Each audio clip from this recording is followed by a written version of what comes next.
Police রাস্তায় bike সহ আপনাকে থামালেই আপনি প্যানিক হবেন না।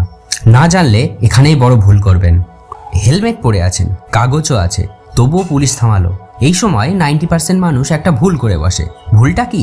চুপচাপ ভয় পেয়ে সব কিছু মেনে নেওয়া। প্রথম কাজ, ভয় নয়, শান্ত থাকুন।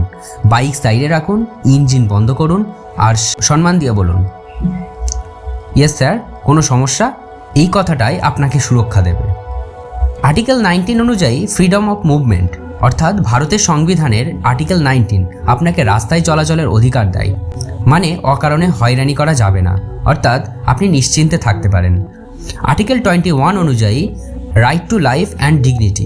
আর্টিকেল 21 বলে আপনার জীবন ও সম্মান রক্ষা করা রাষ্ট্রের দায়িত্ব। হেলমেট পরে থাকলে আপনি কখনোই ভয় পাবেন না, ইউ আর সেফ। পুলিশ কেবল রিসিপ্ট দিয়েই আপনার কাগজ আটকাতে পারে।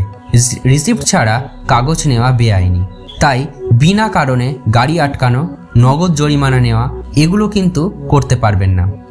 ভদ্র থাকুন, আত্মবিশ্বাস রাখুন আর বলুন, আমি আইন মেনে চলছি। যদি জরিমানা হয় রিসিপ্ট দেবেন। আইন জানলে পুলিশও আপনাকে সম্মান করবে। এই ভিডিওটা শেয়ার করুন, আজ নয়তো কাল কারো কাজে লাগবেই। বাইক নিয়ে বেরোবার আগে এই 3টে আর্টিকেল না জানলে বিপদ। তাই অবশ্যই ভিডিওটি শেয়ার করুন এবং আপনার গুরুত্বপূর্ণ মতামত আপনি কমেন্টে জানাবেন। জয় হিন্দ, জয় ভারত।